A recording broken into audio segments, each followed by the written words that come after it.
Just a quick disclaimer before I get this video started. This is going to be a longer video, so make sure you guys grab your blankets, popcorn, snack, dinner, protein shake, whatever it is you want to snack on, or drink, make sure you grab that. And let's get right into this video. Hey, what's going on, everybody? This is Tyrone back with Tech Life. And I'm sure some of you have been curious and wondering if I did end up switching to the Experience Beyond plan. And I did. I did for two reasons. Just to bring that up briefly, I wanted to talk a little bit more about the plan transition and everything that T-Mobile is currently transitioning into in a bit more detail. But the two reasons that I switched to this plan is, one, my free lines are now actually free again. So that was one, right? They took that away moving to the Go 5G Next. They charged $10 per free line, and now those are free again. So that was one. And then the next reason, and I fully anticipate this to happen because we already saw it play out this way. I fully anticipate with a little time, it might take some time, it might not happen at the very beginning, but I fully anticipate T-Mobile to offer the promotional amount on devices. I fully anticipate T-Mobile to move the highest amount to the Experience Beyond, and then the Go 5G Plus and Next to get less. They did the same thing when we first moved from the Magenta Max to the Go 5G plans, for those of you who remember. At first, Magenta Max still, got the same amount, and then it started to get less. You started to see that the Go 5G Next got 1,000, and Magenta Max went down to 830. So I fully expect that the same to happen with these new plans, right? So those are the two main reasons. Everything else is going to be equal or the same on Go 5G Next, right? Go 5G Next will get 250 gigs. They will get everything. And T-Mobile disclosed that when they first made the announcement of the plan, that the Go 5G Next was going to get the same. But they're going to differentiate at some point. It might not happen at the very beginning, as I stated, but with time, they're going to start moving more and more and more stuff on the Experience Beyond that you're not going to be able to get on the older plans. It's just naturally, by default, going to happen because they want to move people into the plans that don't include taxes and fees, right? Because T-Mobile has to pay those taxes and fees.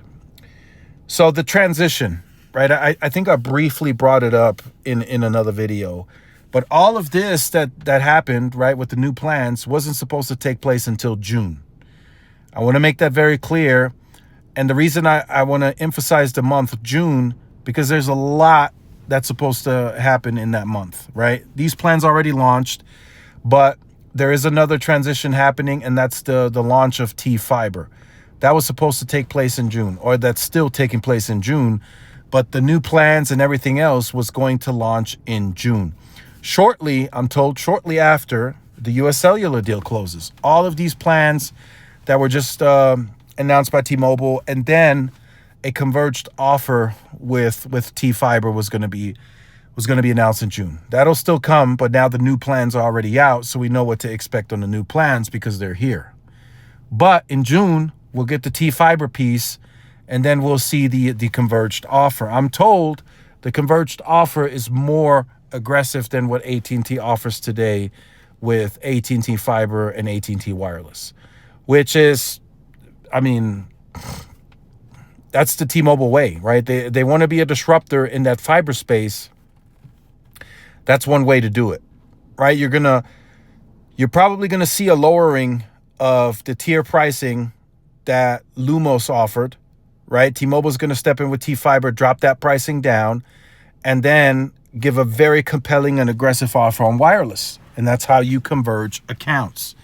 T-Mobile hasn't fully acknowledged it publicly that, that's the direction that they may want to go in, but it's here. Why not take advantage of it? If you're already in the house, you got fiber there, get them on wireless too. And if they already have wireless in the house, get them on T-Fiber, right? It's not hard to figure out, right? That's the timeline that they want to go for. They're going to do it in June, which is just about the ending of the second quarter, and they want to go big. We're probably talking another Un-carrier move, but I don't think it'll go like. They're not going to actually announce an Un-carrier move because Lumos doesn't exist at a nationwide scale, right? But they're going to be very Un-carrier-like on the fiber side. And it'll be good to see. It'll be good competition. And it'll all tie in to these new plans starting in June. Why T-Mobile essentially brought these new plans were going to happen regardless, as I said before. But why they essentially moved up the date to release these plans, Verizon very likely contributed to that. They dropped 250, they dropped 200 gigs, 6 megabits after unlimited hotspot, and that made T-Mobile move. T-Mobile didn't want to wait around. They didn't want to wait till June to release these new plans. They did not want to wait, and they clearly didn't. They released them on the 23rd. It was all just quick, like, here's the announcement, boom, 23rd they're out. So yeah, I did switch to the Experience Beyond, so I'll definitely take a look at this hotspot a bit more closer, see how that performs to 250 gigs. I did make use of the previous hotspot, the 50 gigs. I usually do about 40, 45 monthly. So I don't want to say I constrain the usage, but I know after 50, before this change, you ain't getting much after 50 gigs, right? It's throttled down to just about zero megabits per second. So, but now, if there's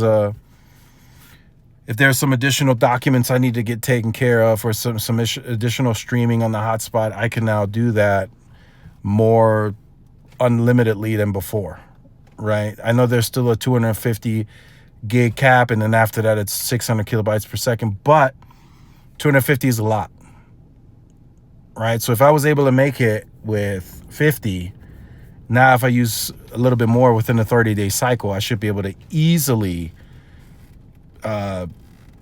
be able to use as much as I want, pretty much, right? T-Mobile's calling it unlimited hotspot. We know it's not technically unlimited, but you have to be doing some crazy stuff on a hotspot, on a mobile hotspot connection to hit 250 gigs. So I just wanted to point that out. Wanted to talk a little bit about this T-Mobile timeline. It all starts in June, right? The aggressive push on T-Fiber. That's T-Mobile's next biggest competitive move that they're going to make is on the fiber side, which is fine by me. But they still have to be focused on wireless, right? That's definitely, they're not going to shift like AT&T has shifted, where they're saying, hey, we're going to be more invested into fiber because that's bringing us more customers. But, T-Mobile still has to look out for the U.S. Cellular deal. There's some integration that's going to happen there, right? So they still have to be focused on wireless. They can't lose sight of that because it's a competitive space. We saw that recently with their quarter. They came up short on the estimates and their stock completely went down. Now, I fully anticipate the stock to rebound. Again, I'm no stock expert, no financial expert, but I thought when I first saw it, the going the red the way that it did, I felt like it was complete market overreaction. They are overreacted. As soon as T-Mobile drops some other news or they have a raise and beat quarter, the stock's going to come back up, right? So complete overreaction in my view.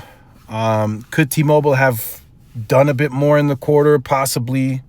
They even said so at the earnings call. They said we could have went harder, but they just decided that was enough, right? They're kind of starting to take the position of Verizon. If you really listen to the earnings call and you pick it apart, Mike Sievert said, we're going after the customers that we're comfortable with. And that's signaling that they're not willing to take any and all anymore.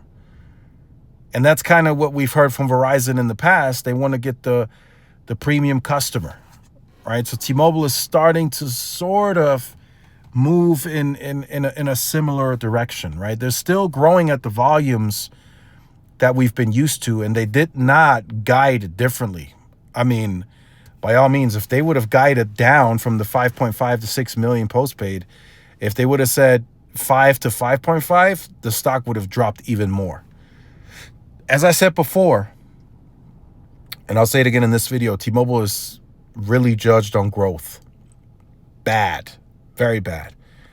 To the point where I think they really need to sit down with investors, shareholders, the board, and they might have to tell them to, hey, we need to take this a bit differently. We still want to grow. We're still a growing company, but that's not all that we're going to be doing in the future, right? If they have to start signaling to the street and Wall Street that, hey, look, if we grow a little bit below, start looking at our finances because they're increasing, they're getting better, right? So just wanted to make this video to give you guys some insight on that timeline.